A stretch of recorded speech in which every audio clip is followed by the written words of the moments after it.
We just had the film and just the primitive tracks, and I asked Wes to come take a look at it.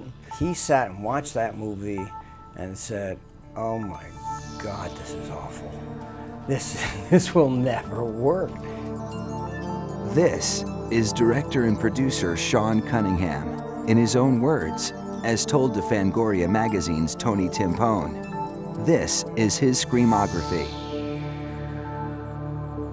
Screamography Cunningham is the mastermind behind one of the most popular horror films in history, Friday the 13th. But how hard was it to get into the business of scaring people? My training initially had been in the theater.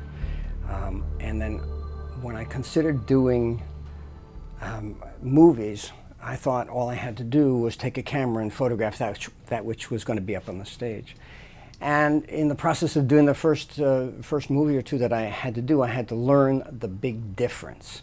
You know, that was way back in 1970 or something. And I had done this sort of pseudo-documentary with an assistant editor who had been working down the hall. He was a taxi driver and a wannabe filmmaker.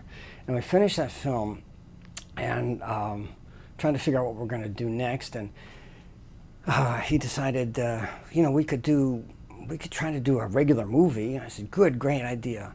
And we set out to make this movie. And the guy's name was Wes Craven.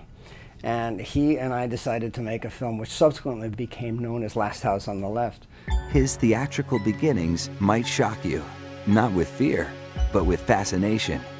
How this native New Yorker ended up at Camp Crystal Lake. No, when I grew up, I saw the little scary films that all of us see when we were, or certainly people my age saw, whereas things like, you know, Bela Lugosi and the Frankenstein movies and so on. But I didn't have, I wasn't a horror geek as people call themselves these days. I liked movies, but that's as far as it went. My fascination with trying to figure out what a horror film is really is the same process I go through whenever I'm trying to make a movie, and I try to find out what is the story I'm really telling? What am I trying to do with an audience? How am I trying to make the audience feel, or what would I like them to know about in this story? And that's how I approached it, and that's how I continue to approach it. His approach worked. Even from the start, he had a gift of telling a story, even if the story was a violent one. In 1972, Cunningham produced a film with his pal Wes Craven, a film that would go down as nothing less than disturbing. When we made Last House on the Left, we were like,